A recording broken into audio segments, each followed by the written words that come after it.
I'm Rachel Ann Goodman for K-Squid Radio.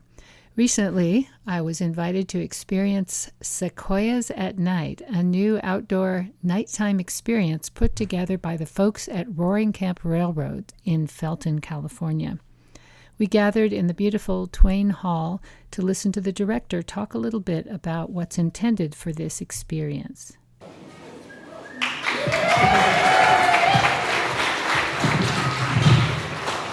So Sequoia at Night opening, our first night for the public is going to be on September 27th. And then after that, we are hoping to have it open in October on Friday nights. We're going to see it's very weather dependent, as you can imagine, because we're getting into that time of year where it could rain or be windy. But just keep an eye out on our website for the tickets. They should be posting up fairly soon. And one of the most important things for gathering you all here tonight is I just want to hear what your experience is like. It's really important to hear your feedback and what you think about this event, and just let us know. Especially the little ones, I really want to know from their point of view and perspective of what they think about the lights and the trees for this event. So I'm going to have everyone start to gather out front, but before we do that, So if you want to gather everything, we're going to head out into the front of the building, and then we'll follow Chris and Anna here, and we'll head out into the grove. Once we heard a few words from the director and had a few cocos and cookies, we were ready to head out the door and follow the artists into the woods.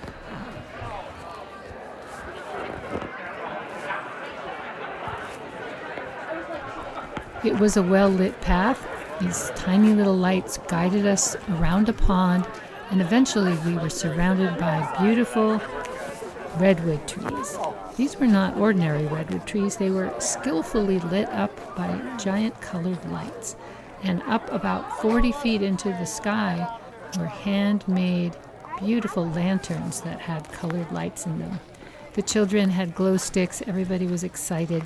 And as we walked along the path, you could hear people gasp as they saw this beautiful sight of redwood trees, not in their normal red and green colors, but some of them purple and blue. I managed to catch up with the artists, Anna Bopasuthi and Chris Butler, who talked about their vision for Sequoias at Night. So I really want to impart a sense of like whimsy and wonder is what we're looking for here. At least that was my point of view. So you'll see some really amazing lighting done by Chris. I did custom lanterns. Each lantern is individual. No two are exactly the same. Chris also made a number of great lanterns. Those are the round circular ones. And I was really inspired by patterns, the local like wildlife, so like trees, monarchs. And you'll see there's some special sea life centered themes, and also one lantern that has every side of it is a reference to Santa Cruz, from the ocean to the redwoods. How lovely. Tell me your name and your title here at Roaring Camp. Anna Bopasuthi, and I am one of the resident blacksmiths. How long have you been a blacksmith? I've been blacksmithing off and on since I was about 12 or 14. So that's a math question. 20-something years? Is that right? Yes. Okay, it's been verified, the facts. Just the facts, ma'am. How about you? Do you want to say anything about your artistic vision here and what you wanted to? My name is Christopher Butler. I'm the owner of Mind Warp Entertainment Productions. We've been doing lighting in this area for a better part of 2 decades, as well as other large productions and concerts, corporate events. Milani came to us with the idea that she wanted to light up the trees and make a beautiful walk out of it. And then she kind of showed me some pictures of what she was envisioning. And when I first started lighting, I started up in Big Sur. I was the resident lighting designer in Big Sur. And one of the big things that I did was lighting up redwood trees. And so it was kind of a full circle. And I said, well, it's something I can definitely do. I own a lot of theatrical stage lighting. And so we brought out our waterproof lights to be able to have enough lighting punch to light everything up. And did you have to climb these giant redwoods? No, we did not. I rented boom lifts. And so I brought in some union riggers who would go up, and I designed all of the hanging points and the aircraft cable and everything that we needed to hang the lanterns, then we just kind of had at it. We spent the better part of a month out here kind of figuring out how we could suspend them without hurting the trees. And yeah, we figured it out, and I think it looks amazing. We're walking along a flat road that's flanked by orange lower lights, and the green lights are lighting up these giant trees along the path. Out last night. They were too bright. We had white at first.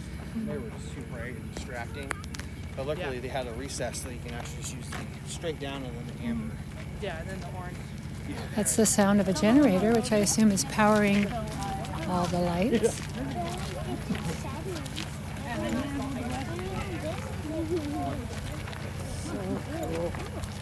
Look at that turquoise. The lanterns had different themes, and one of them was a beautiful blue jellyfish. That attracted probably the most attention. Oh, is that a jellyfish? It is a jellyfish. Oh, that is awesome.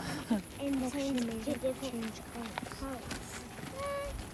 Now, how did a jellyfish get all the way up here All in the the way redwoods? up here.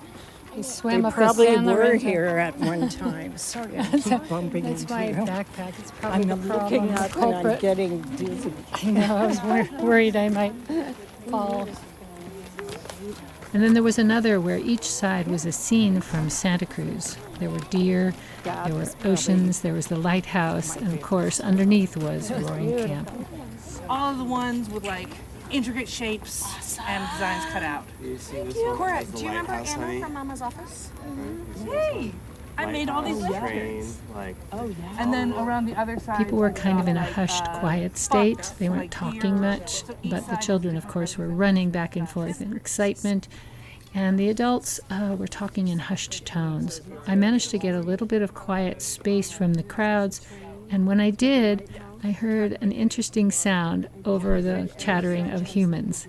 It was a great horned owl doing its feed me vocalization, which is different from its hoo-hoo normal deep-sounding hoot.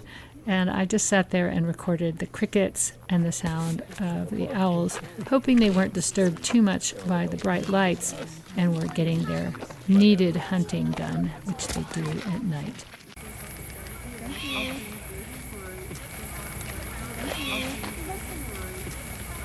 As we finished up the beautiful walk in the woods, I thought of a lot of the trips I've taken into caves where there was colored lighting that enhanced and in some way made even more magical the beauty of nature.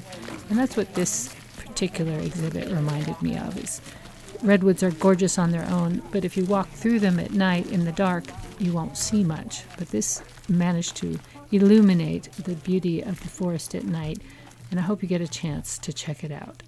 For K-Squid at Roaring Camp Railroads, I'm Rachel Ann Goodman.